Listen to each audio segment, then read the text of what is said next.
Hi, my name is Barry Sterling Mitchell. I produce the Sterling Net Point Power Rankings and the Bias Plus reports.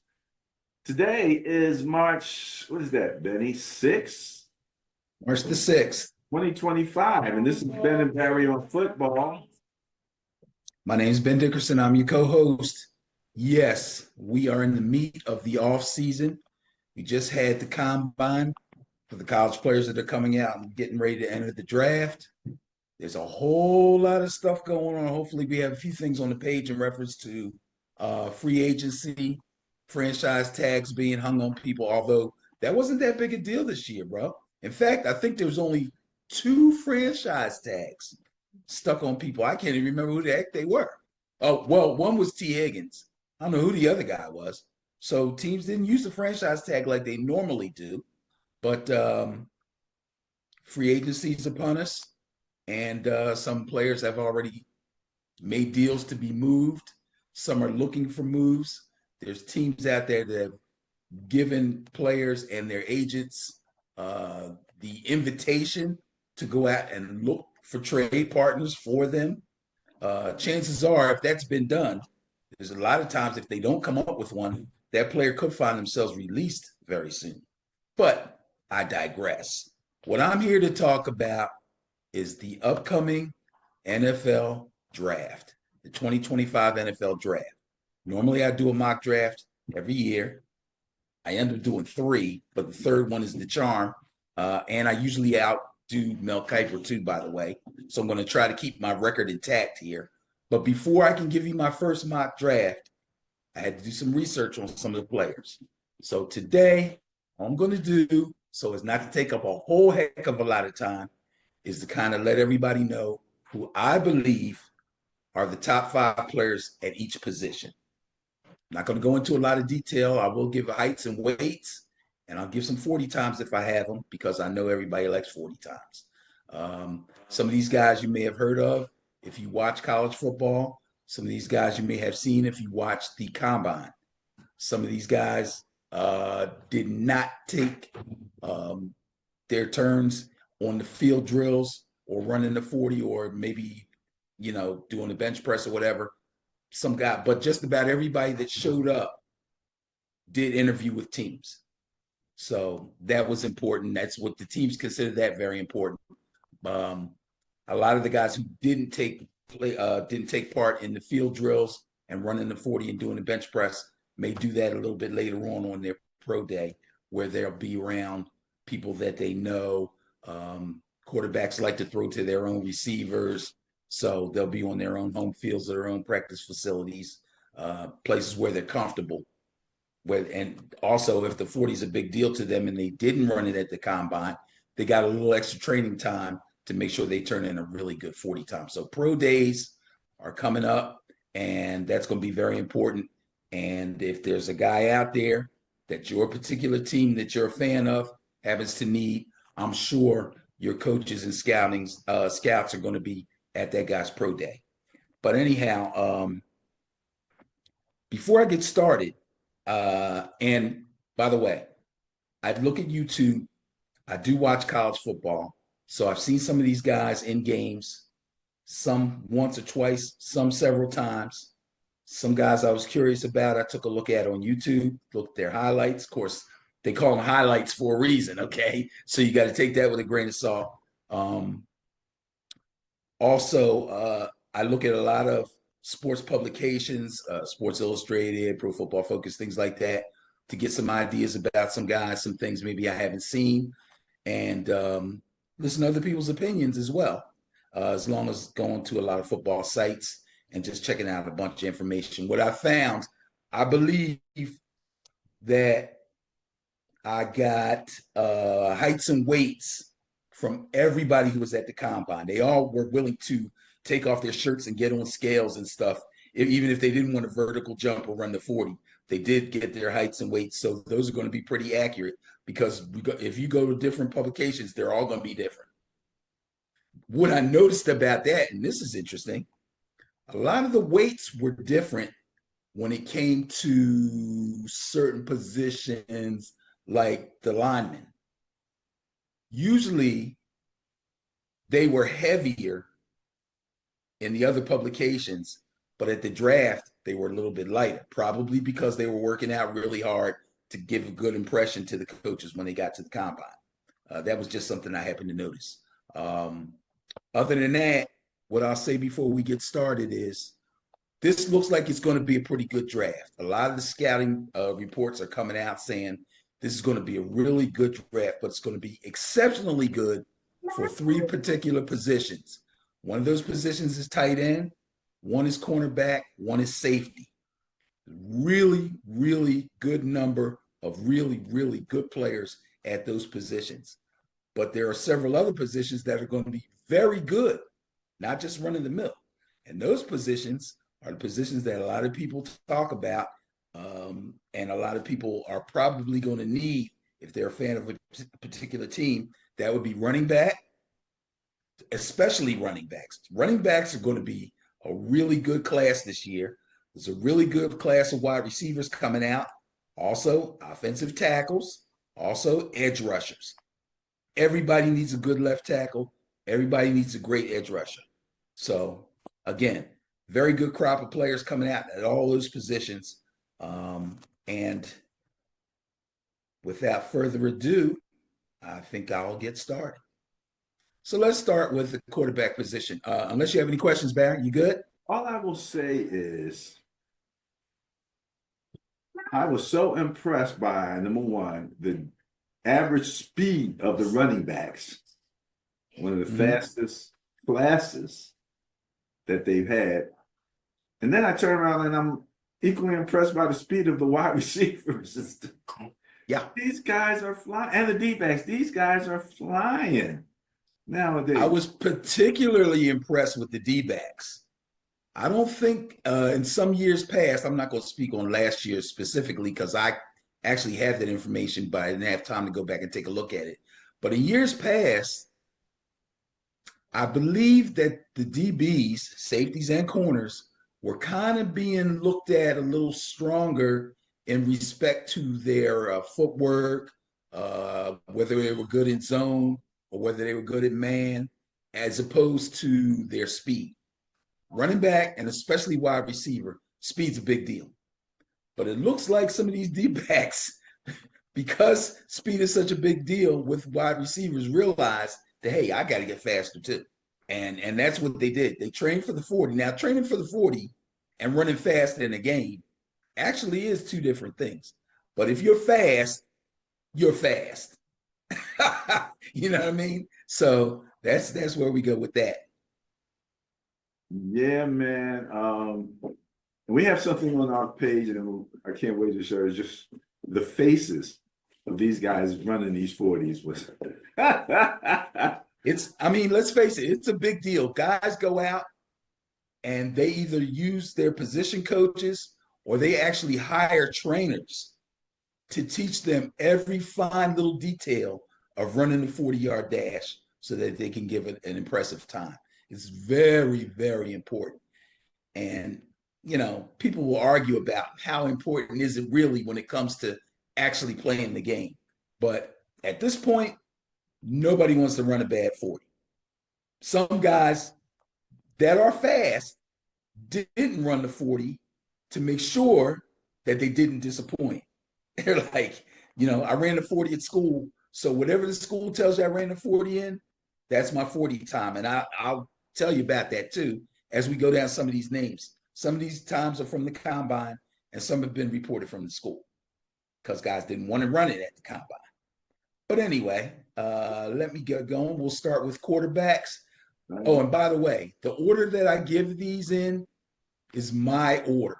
Now, my order may correspond with something that you read or something that you saw on your phone or on the internet, and it may not. But this is my order, okay? The number one quarterback, as far as I'm concerned, is Cam Ward from the University of Miami. And I'm going to tell you this right now and get it out the way, okay? Shedeur Sanders was my number one guy, but I've been thinking about it, and I love Shedeur. I really, really do. In fact, I don't even want to say he's number two to Cam Ward. I want to say Cam Ward is 1A, Shedeur Sanders is 1B. The reason I went with Cam Ward is because the tradition or the trajectory of the dual threat quarterback is really taking off. And I got to go with Cam Ward for that reason, if no other reason. Okay, we could compare stats, but I think between the two of them, they're close enough that it really depends on the guy you want as far as maybe some other things rather than just stats. And we may talk about this later. Some people or one particular person had a little problem with Shador's interview. I was not one of those people. Okay, we can talk about that later. Cam Ward was pretty brash during his interview also. To me, brash, parentheses, confidence. But that's just me, okay? I'm not drafting anybody. I don't have an NFL team. I'm not a coach. So anyway, my number one guy is Cam Ward. Now, Cam Ward is 6'2", 219, really good size. He had a school timed 4.87. Now, after seeing guys run 4.3s and all that stuff, you might say 4.87 ain't very fast. Actually, 4.87 is not terrible, but it's not really fast. However, Cam Ward is a very good runner. He's shifty, he's tough, and 6'2", 219 is pretty good size for a quarterback. He is, in fact, a dual threat quarterback. And if you look back at some of his highlights, you will see him running and see his running style. So I have no problem considering him the top quarterback in this class and the top dual threat guy. After him, I got Shador Sanders, more of a pocket passer out of Colorado, 6'1.5", 212 pounds.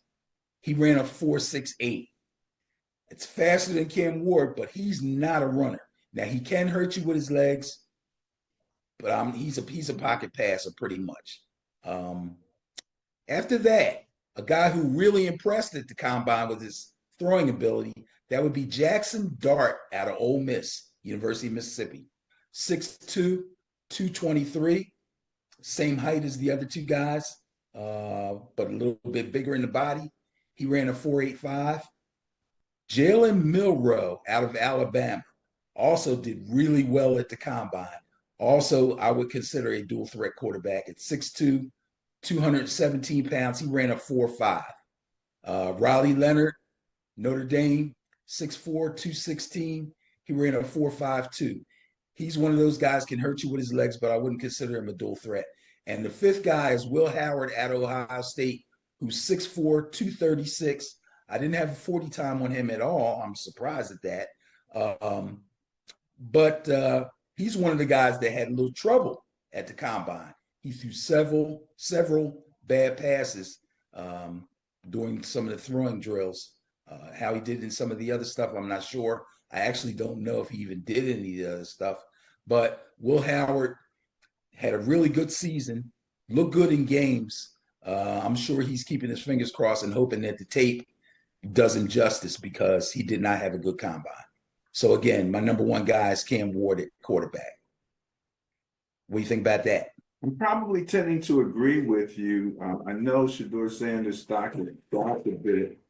And if you really consider a guy that runs, what is it, 4.8, a dual threat? Yep. Okay. That's probably my only question is, how much of a dual threat is he when he gets to the NFL? Because everybody's fast in the NFL. And this rookie class is really fast. So right. We'll see. But I heard he was a little more pro ready, and that's one thing I heard about now. Yeah. Along with that, I would agree. Okay, let's talk about the running back position.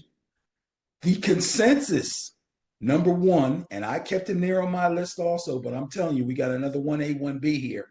But the consensus guy is Ashton Jeanty out of Boise State, 5'9", 211, good size, ran a 4.42. Good speed, good size. Guy had an incredible season. Stacked up tons of yards.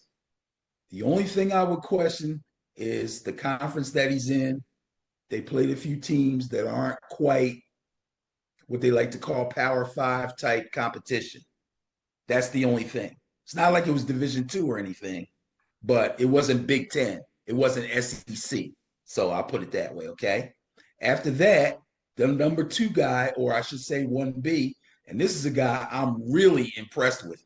I love watching this guy run. Omarion Hampton from North Carolina, 6 feet tall, 221, great size, ran a 4.48 at the combine. So that's very accurate and up to date. He looked really, really good. After that, here's another good guy. I talked about how bad the Ohio State quarterback looked, but Ohio State actually has two running backs in my top five. One of them is Travion Henderson, 5'10, 202, 4.43, baby. Nice speed, especially for a running back. After him, I have Dylan Sampson from Tennessee. He's only 5'8", 200, kind of the bowling ball type guy. Good heft to him, but a little bit short, but he's a blazer. 4.35, incredible speed. That's like wide receiver speed there, but he's a running back. He could be a problem. 5'8", 200 pounds. The other Ohio State guy is Quinshawn Judkins, 6 feet, 221, ran a 4.48. So again, nice class of running backs. There's some more. I could have actually made this running back list about 8 to 10 deep. Not necessarily all first rounders. Obviously, teams are still a little allergic to drafting wide receivers in the first round. But at least day 2 guys and a couple of day 3 guys also. So good wide receiver class, good running back class. Also, good wide receiver class. Let's get into those guys. Is there any one particular guy that you really liked? I know No, you saw Jensen because I told you watch it. again, it was a lot of guys. I'm not as familiar with them, so I'm still kind of trying to absorb that. The, what's his name? The Genty. He, Genty. yeah, he's the name that at the top of the list apparently. So I do know that at the very least. Mm-hmm. So, but again, I saw a lot of 4.3s in the running back group too. Yeah, they were faster guys. Yeah. Just not as accomplished as complete backs. Okay. All right. Okay. All right. Okay. And you'll probably find that at the wide receiver also, although I think one of the top burners is on my list. At the top of my list, I have a guy from Arizona, Tatario 6'5", 210.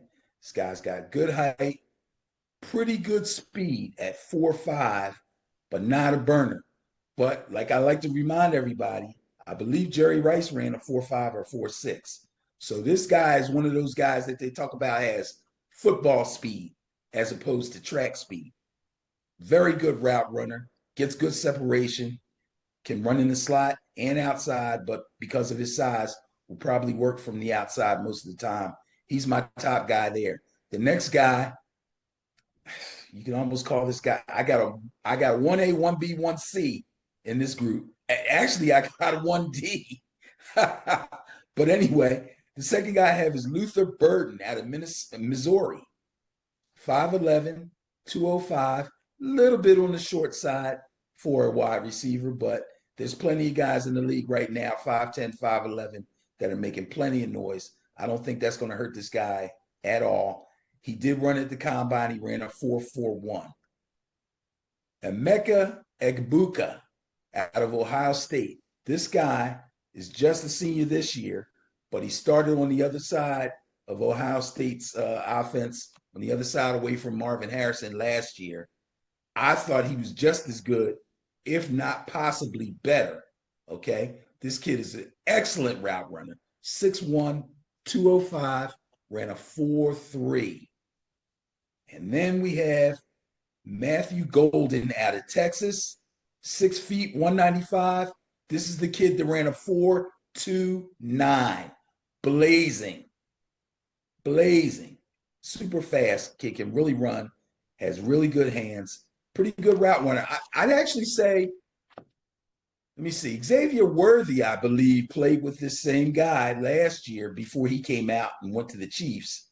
And if you had Worthy on one side and you had this guy running a 4.29 on the other side, Texas should have won a few more games if speed had a whole lot to do with it. But anyway, he ran a 4.29. And then we have, oh, you know what? Wide receiver is the one position I did go past 5 guys. So I'll speed up here a little bit. Trey Harris out of Ole Miss. Great size, 6'3", 210, ran a 4.54. Isaiah Bond, another guy out of Texas, 5'11", 180, ran a 4.39. He's really fast. Elick Ayomanor. Yeah, Ayomanor out of Stanford, 6'2", 210, ran a 4.4. Jalen Royals out of Utah State, 5'11", 210, ran a 4.42. And Xavier Restrepo out of Miami, 5'9", 200, ran a 4.45. So we're all in the 4.4s here, a couple 4.3s, and of course that 4.29. Plenty of speed coming out. But all these guys also are not just fast, but they're all pretty accomplished wide receivers. Some look like they're going to be mostly slot guys, but we got a good crop of guys with good size that are going to be able to run either in the slot or outside, or will definitely be outside wide receivers. So that's the top of the wide receiver class. Well, Moving, Ben, yes. before you move on, I didn't hear the one guy that has intrigued me the Who's that? most. One Mr. Dante Thornton Jr. How about this, Benny? Go ahead. 6'5", 205, 32 and an eighth inch reach, 9 and 5/8 inch hands, ran a 4.3. 4.3 flat. 6'5". Okay. 6'5", running a 4.3. Okay, so now I don't want to throw no shade on nobody. I have to check him out. I'm going to put him on my list to check out. Thornton, you said? Dante Thornton Jr. You know what school? Tennessee. Tennessee. Okay. I'll find him. Yeah, 6'5", running a 4.3. That's extremely impressive. Dude, extremely impressive. I'm telling you. Okay, go ahead. Okay. Now let's move on to the tight end class. Again, this is a very strong class. All these guys are being spoken of extremely highly by coaches and scouts. The first guy is a Penn State guy.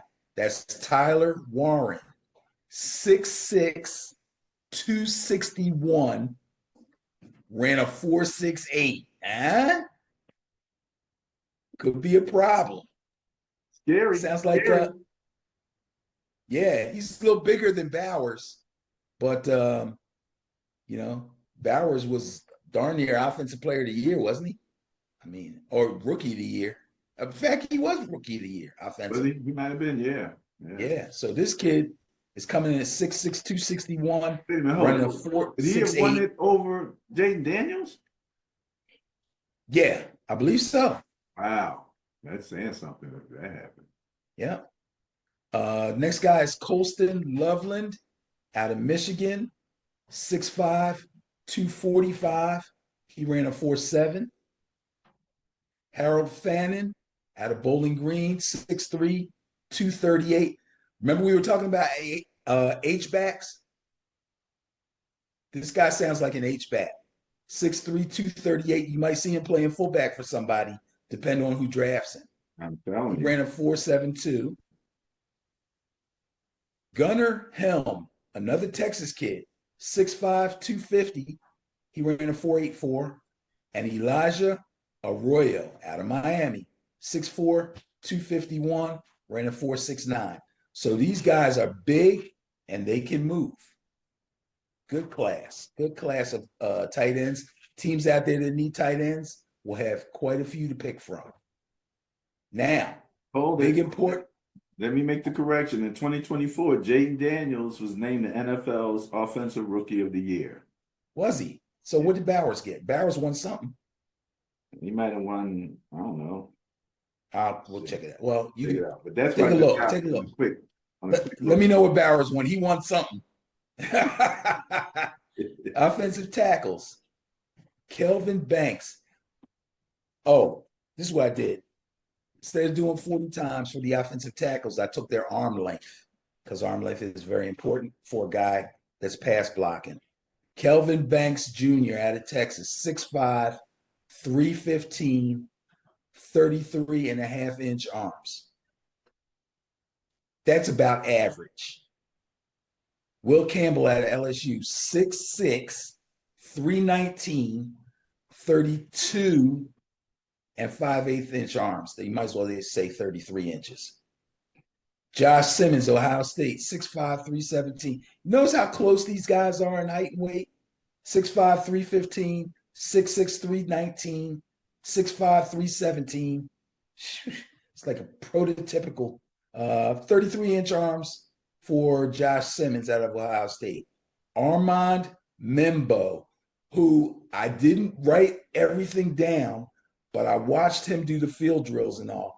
This guy raised his stock at the combine. He did extremely well in all the drills that they gave him. 6'4", 332, 32 inch arms. And then there's Gray Zabel out of North Dakota State, 6'6", 312, 32 inch arms. The guards are kind of the same, right about around the same size. Tyler Booker out of Alabama, 6'5", 321. Tate Ratledge out of Georgia, 6'7", 308. Luke Kandra out of Cincinnati, 6'5", 319. Tyler Cooper out of Minnesota, 6'6", 310. You notice these guys aren't huge weight-wise. They all range right around 6'3 to 6'5 or 6'6. But weight-wise, these guys are pretty healthy now. Again, there's been a lot of guys working out and doing a lot of extra things so that they can impress at the combine. Chances are by the time they actually get drafted to a team and show up at camp, they'll be a lot heavier. They'll be ready for battle then. So, and it makes sense if you're a big guy to put weight on and then have it come off during training camp, than to come in light and be on the bench dehydrated and with the oxygen mask on your face. You know what I'm saying? It's funny how a few different pounds you can feel the hits sometimes. You know what I mean? I remember having come in one time really light. I was feeling good. I was like, I better go eat me a hamburger because it's tearing me up. Yeah. If you're relatively equal in strength to the guy that's across from you, and he's got 5-10 pounds on you, oh, you gonna feel it. you gonna feel the difference. So yeah, that can be a big deal. Now, the guys you do want to be lean and mean are your edge rushers. Abdul Carter out of Penn State, I'm sure you heard his name, 6'3", 250, ran a 4.48. This is without a doubt the top edge rusher in this class. And it has been rumored that depending on some of these, depending on the Tennessee Titans and the Cleveland Browns, there's a possibility that he could be the number one pick in the draft. That's how good this kid is. Whether they can make up their minds whether they want to take a quarterback or not is something else. But if they don't, there's a good chance Abdul Carter could be the first player picked, first, second, or third player picked. That's how good he is. And the funny thing is, he's around the same size as the guy that came out of Penn State the year before that plays for the Dallas Cowboys, and he wears the same number, number 11. James Pierce Jr. out of Tennessee, 6'5", 245. That's tall and lean and fast, 4.47. Quarterbacks beware. Michael Williams out of Georgia, 6'5", 260, ran a 4.65. Shamar Stewart, another guy who had a really good combine. I think this guy, I remember when I saw him. I watched him do some of the field drills. He looked really good, really fluid, moved really well. This guy had a 40-inch vertical leap, bro. 6'5", 267.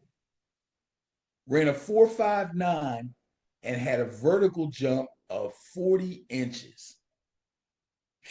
Unbelievable. Sounds like a blocked field goal to me. Yeah, I'm telling you. And then, last but not least, we have Nick Scourton Texas A&M 6'2". That's one of the shorter ones. 257. He ran a 4.7. This guy sounds more like a D tackle to me, size-wise. But he played the edge at Texas A&M, so we'll see how he translate his skill set in the pros. D tackles, we'll go through them real fast. Top guy is Mason Graham. He's out of Michigan, 6'4", 296. He did 24 reps on the bench press. D tackles have to be run stoppers as well as be able to push the pocket. So strength is very important. 24 reps on the bench press at 225 pounds. That ain't nothing to sneeze at. Walter Nolan, Ole Miss, 6'4", 296. I don't think he did the drills. Kenneth Grant out of Michigan, 6'4", 331. 22 reps. Derek Harmon out of Oregon, 6'5", 313. And TJ Sanders out of South Carolina. Some people have Sanders higher than this. I have him as my 5th guy. I kind of like the other guys. I didn't see a whole lot from him, but I will be looking for some more tape on him and stuff and do a little bit more study on him because a lot of people are speaking very highly of TJ Sanders. He's 6'4", 297. Really good size for a D tackle / nose tackle in the NFL. The linebacker crew, not necessarily a great class here, but what we have is Jelon Walker, 6'1", 243, ran a 4.5. He's from Georgia. Jahad Campbell out of Alabama, 6'2", 235. That's good size for an NFL linebacker, ran a 4.52. Demetrius Knight out of South Carolina ran a 4.58. Why do I not have his size? I don't know. I missed that one. A lot of good talk about this guy, and he had a real good combine. Carson Schwessinger, I'm probably saying SCHW, Schwessinger out of UCLA. 6'3", 242, also a really good size. Ran a 4.7. And Chris Paul Jr., not that Chris Paul Jr., out of Ole Miss, 6'1", 222. That's a little small. He ran a 4.63. Here's a guy that might get turned into a safety somewhere along the line, Chris Paul Jr. I'm just talking about, for his size. Right. Can he pass? Yeah. Right. And so now this guy's supposed to be a linebacker, 6'1", 222, right? My top safety is Nick Emanwari out of South Carolina. He's 6'3", 220. He's a safety. Here's the difference. The guy that's 6'1", 222, he ran a 4.63. This guy ran a 4.38 at safety. Yeah, I remember seeing him. Remember him? Yeah, 4.38. He was blazing. So that's a safety. So he's my top safety. Right under him, very close to him, I have Xavier Watts out of Notre Dame, 6 feet, 204, 449. Then Sebastian Castro out of Iowa, 5'11", 203, 459. I got another fast guy here. I'm sure I did. Oh, here he is. Kevin Winston out of Penn State, 6'2", 215, 445. So 6'3", 220, Emanwari, he ran a 4.38, and he's tall, and he's got good size. He's going to be an outstanding safety in the NFL. I don't care what anybody says. I would bet money right now this guy gets picked high, and he should start right away. With that kind of size and the kind of talent that he's shown, he's going to be extraordinary. The rest of these guys are kind of your basic safety size, somewhere between 5'10" and 6 feet or 6'1". They all run 4.5s or high 4.4s. That's your normal safety. Their claim to fame probably most likely is going to be their hitting ability, tackling ability, and the ability to cover either the slot or the tight end. That's where they're going to make their money. I'm thinking the first guy, I'm thinking about Kyle Hamilton. that type of height. Yes, yes, that kind of size. Right. That's rare for safety. And we know how good Kyle Hamilton is. Yeah, So, especially when that can move, sideline to right, sideline, man. So right. So that's I'm thinking good. this guy, his skill set should translate just what as well. Uh, Cornerback class is pretty solid. All these guys' names are being kicked around as top guys, but the top guy is Travis Hunter out of Colorado. 6 feet, 188, 4.4. He did not run at the combine. So that 4.4 is the time he ran sometime while he was at Colorado, or maybe sometime he ran back at Jackson State. But let's face it, 4.4 ain't slow. And this guy, without a doubt, has football speed. When he catches the ball, the moves he makes and his acceleration are elite. And that's what makes Travis Hunter the Heisman Trophy winner and possibly a top 3 to 5 draft pick in this upcoming draft. Uh, Tough right draft when he's behind, not number one, ain't it? well, if he's not number one, it's only because of who's picking at number one and the fact that they need something else. That would be the Tennessee Titans. Yeah, But that that's doesn't mean they won't take him. true. You know what I mean? I Yeah, mean, let's face it. If they don't take him and the Browns don't take him and the Giants pick at number 3, as bad as they need a quarterback, do not be surprised if the Giants take him. I would love it. I'm just saying. Don't yeah, be yeah. surprised. Because I've heard something about Kirk Cousins going to the Giants. I'm like, There's lots of quarterback options out there, bro. They could do worse. And again, quarterback was not one of the positions that was considered to be a really good class. I mean, you got the guys at the top of the class, probably the top 5 I talked about, maybe 2 more. And after that, they're all pickings get maybes. slim, eh? Yeah. Oh, yeah. So we'll have to wait and see. I have no clue what the Giants are going to do. But by the time it's time for me to do my mock draft, I have a little bit more info. Now, right behind Travis Hunter, we have Jahdae Barron out of Texas. 5'11", 194, ran a 4.39. Got to be fast at corner. You got to be fast at corner. You can't be messing around. Will Johnson, Michigan, 6'2", 194, 4.39. Siobhan Ravel out of East Carolina, 6'2", 194, 4.4. And Benjamin Morrison, Notre Dame, 6 feet, 193, 4.39. So all these guys can run. All these guys can run. And a lot of times, I've heard several people, and I must kind of agree, the most athletic players on the field are probably your corners. Not only do they have to run fast forward, but they got to be able to cover somebody running fast forward while they run backward. Chase them around the Did more field. flips than all the other guys too. At the end That's right. That's right. That's right. So that's it. That's every position.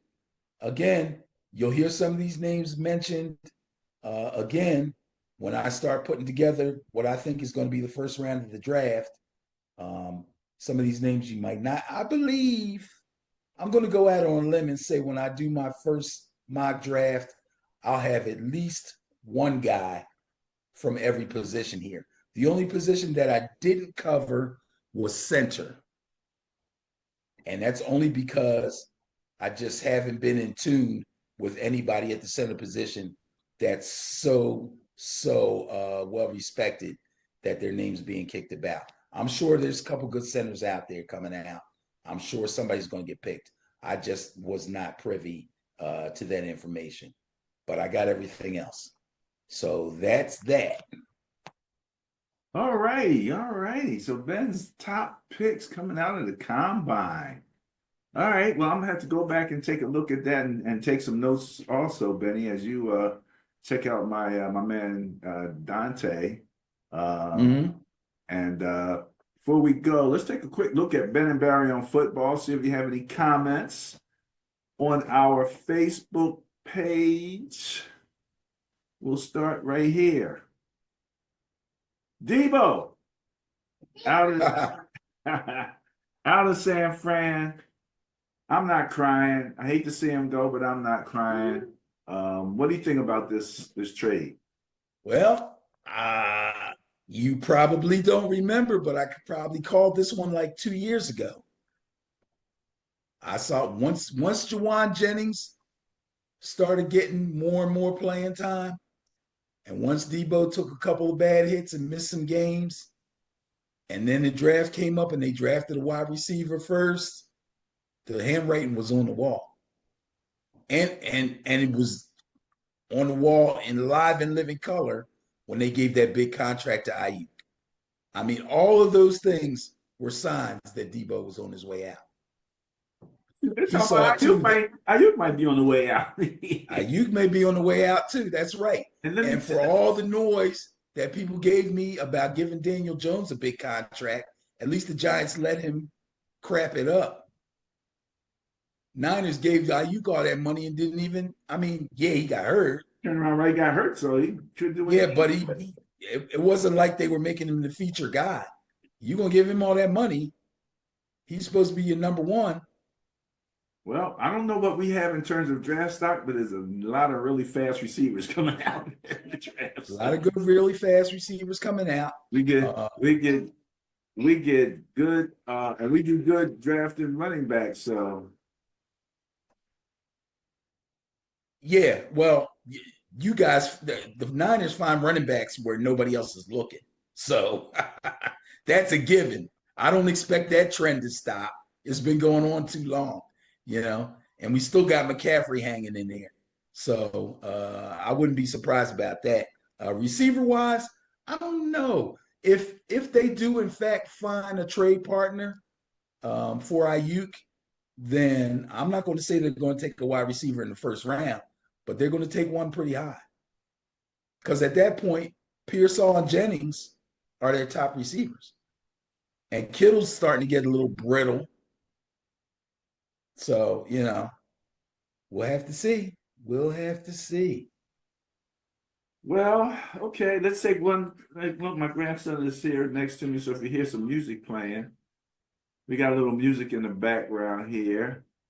What did you think, Benny, about the signing of the extension for the 2-year contract for one Mr. Saquon Barkley? I love it. I love it. I love it. Yeah? Yes, and this is what I love. If you remember, and we talked about it on the show 2 years ago, maybe even 3 years ago, but definitely 2 years ago, it was that whole devaluation of the running back position. Remember that? And I said, not true. Don't fall for it. Don't fall for it. Because once the season starts, the teams that do the best, the teams that make the playoffs, the teams that make the runs are going to be the teams that have real good running games. Things haven't changed. If you don't have a good defense and a good run game, you ain't going to win a Super Bowl. I don't care who you are. It hasn't happened, and it's not going to happen. Plain and simple. So there's no way they should be devaluing the running back position. However, if all these owners and GMs all have that same mindset and they want to hold down the salaries of these guys and not pick them in the first round, not pick them until second and third round, that's fine. They're getting jobs, they're earning, and they're doing their thing. But Saquon has reset the market. That's what I love. Saquon Barkley has reset the running back market. Hopefully, some of these guys that are a little bit older but are still playing well will be able to take advantage of this and make some money before they have to retire, because they've been devalued money-wise. Yes, that is true, but their value to their teams cannot be ignored. And at this point, with him making that much money, he signed for what? 3 years? 2 extra. 40-something? He had another year anyway, so it's 3 years effectively. It would be 3 years total, right? 41. So he's going to be making receiver money. Wow, that's big. So all these guys that have been living off of, cranking out 900 and 1,000 yards on 300 freaking carries and getting their heads cracked for 12 million, guess what? Give me my money. That's right. They'll all be Hey going for it. Ben, what's the name that was with the Steelers that wanted to get paid receiver money? Oh, he was ahead of his time. Hey, guess what? He figured if I played both positions, I should make the money of the highest position. I get it. But what drove that was the fact that the running back position wasn't getting paid. Well, now the market's been reset. Now some of these guys are going to be able to do better. I'm happy for them.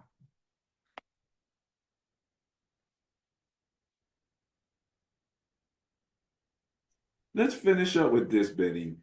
Do you remember when this guy came out of the draft and I was like, oh, we gotta go get him. We gotta go get him. I wanted him so bad. I wanted him on the other side of my wide receiver who had speed.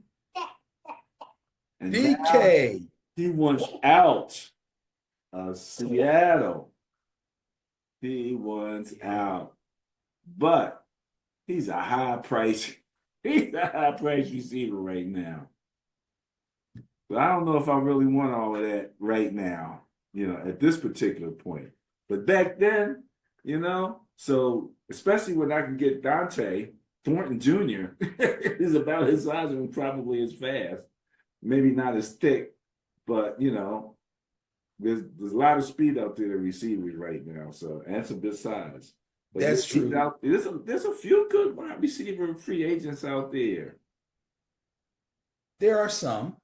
There are some. The problem for DK is going to be what the Seahawks are asking for.